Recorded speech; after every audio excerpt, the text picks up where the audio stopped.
السلام علیکم، میرا نام ڈاکٹر محمد اسرار خان ہے اور میں یہاں سعید انٹرنیشنل G11 مرکز اسلام آباد میں as a advance laparoscopic colorectal and laser surgeon کام کر رہا ہوں۔ میرے پاس آج پروفیسر آف سرجری ڈاکٹر امتیاز احمد خٹک بیٹے ہیں، جو کہ ایک advance laparoscopic general and colorectal surgeon ہے۔ میں اس سے آج کینسر کے حوالے سے ایک سوال کروں گا۔ ڈاکٹر صاحب، آپ مجھے یہ بتائیں کہ یہ جو کولوریکٹل کینسر ہے، بڑی آنت کا جو کینسر ہے، یہ بیسیکلی اس کے سمٹمز کیا ہے، کیسے ڈائگنوز کیا جاتا ہے اور اس کی بیسیکلی ٹریٹمنٹ کیا ہے؟ السلام علیکم، تھینک یو ڈاکٹر اسرار۔ جو کویسچن آپ نے کیا ہے ایک بہت جامع کویسچن ہے، بہت لمبی اس کی ایکسپلینیشن بن جائے گی۔ بیسیکلی کولوریکٹل کینسر کا مطلب یہ ہے کہ بڑی آنت جو ہے نا، جہاں سے شروع ہوتی ہے، جہاں پہ چھوٹی آنت ختم ہوتی ہے، وہاں پہ رائٹ سائڈ پہ شروع ہوتا ہے، ایبڈومن کے نچلے والے حصے میں رائٹ سائڈ پہ، وہاں سے شروع ہوتا ہے، پھر اوپر کی طرف جا کے جگر کی طرف، اور پھر مڑ کے جو ہے نا لیفٹ سائڈ پہ آتا ہے۔ لیفٹ سائڈ کے گردہ اور جو وہ ہوتی ہے سپلین ہوتا ہے، وہاں سے یہ پھر مڑ کے نیچے چلا جاتا ہے، اور پھر جو ہے نا پھر بل کھا کے ایک لوپ بنا کے، جس کو سگمائڈ کولن کہتے ہیں، اور پھر نیچے جا کے یہ ریکٹم بناتا ہے۔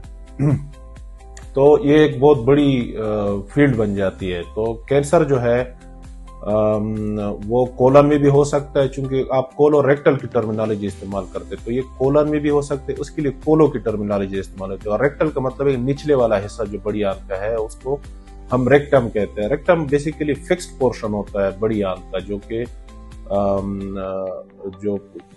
جو کمر ہوتی ہے، جو سپائن ہوتا ہے، وہ جہاں پہ ختم ہو رہا ہوتا ہے، اس حصے میں نیچے کی طرف فکس ہو جاتا ہے، موبائل نہیں ہوتا ہے۔ آلدو کہ اکثر جو کولن ہے مطلب وہ فکس ہی ہوتا ہے، لیکن یہ کہ جو بیچ والا حصہ ہوتا ہے، درمیان والا جو رائٹ سائڈ سے لیفٹ سائڈ کی طرف، یہ جو ہے نا کافی موبائل ہوتا ہے، اور ساتھ میں نیچے آ کے جو سگمائڈ کولن ہوتا ہے، یہ کافی موبائل ہوتا ہے، اس کی میزنٹری ہوتی ہے۔ تو کولن اور جو ریکٹم کا کینسر ہے، اس کی مینجمنٹ بھی الگ الگ قسم کی ہے۔ تو عام طور پہ یہ ہوتا ہے کہ جو رائٹ سائڈ پہ کولن ہوتا ہے، اس میں اگر کینسر ڈیولپ ہوتا ہے تو اکثر پیشنٹ کو رائٹ سائڈ پہ پین محسوس ہوتا ہے۔ ایٹ ٹائمز یہ ہوتا ہے چونکہ یہ رائٹ سائڈ والے کینسر ہیں یا بیچ والے جو کینسر ہوتے ہیں بڑی آنت کے، ان کا پتہ جو ہے نا مریض کو اتنی جلدی نہیں چلتا ہے، انلیس اینڈ انٹل جب ان کا پیشاب بند ہونا شروع، کیونکہ یہ تو ایک ماس ہوتا ہے، ان کنٹرول گروتھ ہوتی ہے ایک ٹشو کی، تو یہ جب بڑھنا شروع ہوتا ہے تو یہ بڑی آنت کا جو وہ ہے راستہ یہ بند کر دیتا ہے، تو پیچھے کی طرف جو آنت ہوتی ہے وہ پھیلنا شروع ہو جاتی ہے، سوجنا، مطلب اس میں ایک طرح سے ابسٹرکشن آ جاتی ہے، جیسے پانی کے بہاؤ رک جاتا ہے کسی بھی جگہ پہ، آپ دیکھیں کہ پانی کے بہاؤ رک جائے تو پیچھے کی طرف علاقہ جو ہے نا وہ پھول جاتا ہے۔ تو اسی طرح کولن کا بھی حساب ہوتا ہے، یہ عام لوگوں کو سمجھانے کے لیے میں کہہ رہا ہوں۔ تو اس کو ہم ابسٹرکشن کہتے ہیں، انلیس اینڈ جب ابسٹرکشن ہوتی ہے تو پیٹ پھولنا شروع ہوتا ہے، کیونکہ آنتیں پھولنا شروع ہو جاتی ہے، تو اس وقت جو ہے نا مریض کو پتہ چلتا ہے۔ یا اس طرح ہوتا ہے کہ پیشنٹ کو پہلے سے جو ہے نا پین ہونا شروع ہو جاتا ہے، رائٹ سائڈ پہ جو ہے نا پین ہونا شروع ہو جاتا ہے، یا بیچ میں جو ہے نا کسی جگہ پہ اس کا اندازہ ہوتا ہے کہ یہاں پہ کچھ ہیوی فیلنگ ہے، یا ایک ماس فیل ہونا شروع ہو جاتا ہے، یا پین شروع ہو جاتا ہے۔ تو اس طرح سے جو ہے نا مریض کی اٹینشن جو ہے نا وہ کینسر کی طرف جاتی ہے کہ ہاں کچھ مسئلہ ہے اندر۔ لیکن یہ کہ یہ بھی ہوتا ہے کہ رائٹ سائڈ کا جو کولن ہوتا ہے اس میں جو ہے نا بلیڈنگ ہوتی ہے، جو کہ بڑے پخانے میں اس طرح سے پتہ نہیں چلتا ہے، لیکن ایک پیشنٹ جو ہوتا ہے اس کا بلڈ کم ہو رہا ہوتا ہے، اس کا ہیموگلوبن لیول جو ہے نا وہ کم ہو رہا ہوتا ہے۔ اگر رائٹ سائڈ پہ پین ہو رہا ہو، کوئی ماس فیل ہو رہا ہو، اور ساتھ میں جو ہے نا پیشنٹ کا ہیموگلوبن لیول کم ہو، تو اس کو ہم بڑے سسپیشس ہو جاتے ہیں کہ اس کو رائٹ سائڈڈ کولونک کینسر ہو سکتا ہے اس پیشنٹ کو۔ اسی طرح لیفٹ سائڈ میں بھی یہ مسئلے آتے ہیں، لیکن لیفٹ سائڈ میں یہ کہ سٹول جو ہے نا، بڑا پخانہ جو ہے نا، وہ جو ہے نا اس کی کنسسٹنسی جو ہے نا وہ خراب ہو جاتی ہے، الٹرڈ باؤل ہیبٹس اس کو ہم کہتے ہیں، ٹھیک ہے نا، وہ آتی ہیں۔ پیشنٹ کو جو ہے نا خون کی شکایت بھی ہو سکتی ہے اور پین بھی ہو سکتا ہے۔ تو اکثر ایسا ہوتا ہے کہ ایک پیشنٹ کو جو ہے نا لوز ٹولز آ رہے ہوتے ہیں، وہ اپنا علاج کر رہا ہوتا ہے، لیکن یہ کہ وہ ٹھیک نہیں ہو رہا ہوتا ہے، تو ایسے پیشنٹ کو جو ہے نا ویجیلنٹ ہو جانا چاہیے، کیونکہ یہاں ہو سکتا ہے کوئی مسئلہ ہو، تو ایسے پیشنٹ کو سگمائڈوسکوپی یا کولونوسکوپی کرا لینی چاہیے۔ تو اسی طرح نیچے والے جو کینسر ہوتے ہیں، بڑے پخانے کے نیچے والے جو کینسر ہوتے ہیں، اس میں اکثر جو ہے نا بلیڈنگ ہوتی ہے، پیشنٹ کو ٹینسمس ہوتا ہے، زور آتا ہے، ایسا لگتا ہے جیسے بڑا پیشاب آیا ہوا ہے، لیکن یہ کہ پیشنٹ زور کرتا ہے، لیکن یہ کہ پخانہ آتا نہیں ہے، وہ خون ہی نکلتا ہے اکثر. پھر اگر یہ کینسر پھیلا ہوا ہو، مختلف جگہوں پہ پھیلا ہوا ہے، جگر میں پھیلا ہوا ہے، کسی اور جگہ پہ پھیلا ہوا ہے ایبڈامن کے اندر، تو اس کی وجہ سے پانی بھی بن جاتا ہے ایبڈامن میں. اس طرح جو ہے نا ایکسٹینسو اس میں جو ہے نا پیشنٹ کو جانڈس بھی ہو سکتا ہے ٹائمز، ٹھیک ہے نا. تو یہ ساری علامات بھی آ سکتی ہیں.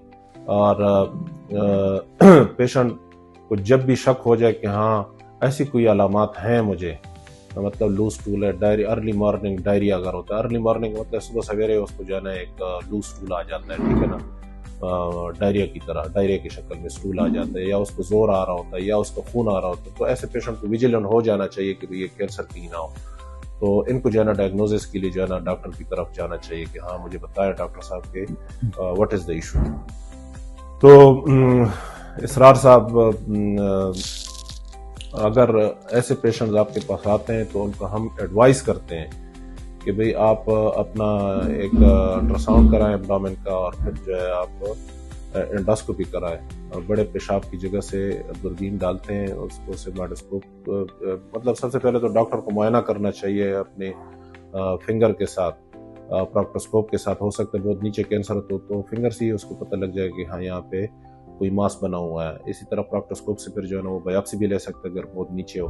لیکن ایک اگر اس کو فنگر سے پتہ نہ چلے تو پھر دوربین کی مدد سے، جو کہ پتلی دوربینیں ہوتی ہیں لمبی فلیکسیبل، اس کو ہم سیگمائڈوسکوپ کہتے ہیں، یا پھر کولونوسکوپ جو کہ پوری آنکھ کو دیکھ سکتے. تو اس سے معائنہ ہونا چاہیے. اگر ڈاکٹر جو یہ کام جو ہے نا نارملی گیسٹرنٹرولوجسٹ کرتے ہیں، یا کولوریکٹل سرجن بھی کر سکتا ہے. تو یہ جب ہم کرتے ہیں تو ہم بایوپسی لے لیتے ہیں. بایوپسی سے ہمیں تشخیص مل جاتی ہے کہ ہاں یہ ابھی کینسر نکل آیا. جب ایک دفعہ کینسر نکل آئے تو پھر اس کے بعد ہم نے پیشنٹ کو مختلف قسم کے ٹیسٹ کرانے ہوتے ہیں. یہ دیکھنا ہوتا ہے کہ یہ کینسر کسی اور جگہ پہ تو نہیں پھیلا ہوا ہے. تو اس کے لیے ہم سی ٹی، چیسٹ، ایبڈومن اور پیلوس کراتے ہیں ود کنٹراسٹ. مطلب چیسٹ بھی آپ دیکھ لیتے ہیں، ایبڈومن بھی آپ کلیئر کر لیتے ہیں، اور پیلوس بھی کلیئر کر لیتے ہیں. اس میں آپ سی ٹی کرا لیتے ہیں. اور ساتھ میں اگر نیچے حصے والا کوئی کینسر ہو، جیسے ریکٹم میں بتا رہا ہوں، اس میں اگر کینسر ہو جو کہ 12 سے 13 سینٹی میٹر کے فاصلے پہ ہوتا ہے بڑی پیشاب کی جگہ سے، یہاں تک جو ہے نا ریکٹم تقریباً ہوتا ہے. تو اگر اس جگہ پہ کینسر ہوگا تو پھر آپ کو ایم آر آئی بھی کرانا ہوگا ود کنٹراسٹ. تو اس سے آپ کی اسٹیجنگ ہو جاتی ہے کہ کینسر کہاں کہاں تک پھیلا ہوا ہے. یہ عمل جب آپ کر لیتے ہیں، اس کے بعد کچھ ٹیسٹ ایسے ہوتے ہیں جو پیشنٹ کی اپنی فٹنس کے حوالے سے ہوتے ہیں. جیسے خون کے ٹیسٹ ہم کرا لیتے ہیں، کمپلیٹ بلڈ کاؤنٹ کرا لیتے ہیں، وائرل پروفائل کرا لیتے ہیں، ہیپیٹائٹس بی، ایچ آئی وی، اور اس طرح جو ہے نا اس کی فٹنس کے حوالے سے جو ٹیسٹ ہوتے ہیں، تو وہ جب ہم کرا لیتے ہیں، جو کہ ہمیں انیستھیزیا کے لیے چاہیے ہوتے ہیں. تو یہ جب ہم کرا لیتے ہیں پھر ہم ان پیشنٹس کو ٹیومر بورڈ کی طرف لے جاتے ہیں، جہاں پہ ملٹی ڈسپلنری اپروچ ہوتی ہے. مختلف اسپیشلٹیز کے لوگ بیٹھے ہوتے ہیں، جس میں سرجن بھی ہوتا ہے، جس میں ریڈیولوجسٹ بھی ہوتا ہے، جس میں گیسٹرنٹرولوجسٹ بھی ہوتا ہے، جس میں ہسٹوپیتھولوجسٹ بھی ہوتا ہے، اور جس میں جو ہے نا ریڈیشن انکالوجسٹ بھی ہوتا ہے، میڈیکل انکالوجسٹ بھی ہوتا ہے.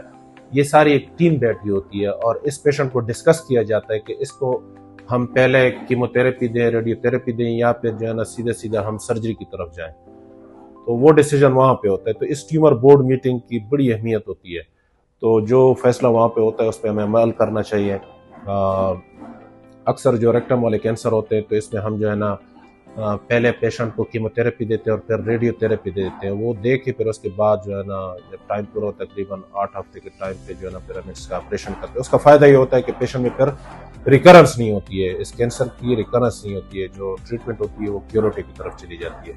کولن کے جو کینسر ہوتے ہیں ان میں دے سکتے ہیں نیو ایڈجوانٹ، جو پہلے سے ہم کیموتھراپی وہ دے سکتے ہیں، لیکن ایک کہ اکثر ہم اپ فرنٹ سرجری کر کے پھر اس کے بعد ایڈجوانٹ کیموتھراپی، سرجری کے بعد جو کیموتھراپی وہ دیتے ہیں. کولن کینسر میں ہم ریڈیو تھراپی نہیں دیتے ہیں.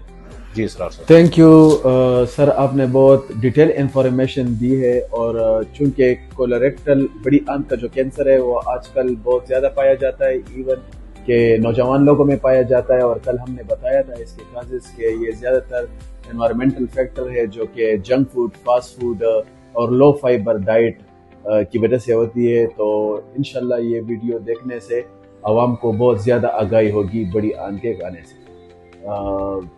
بڑی آنت کے کینسر کے حوالے سے۔ مہربانی، تھینک یو۔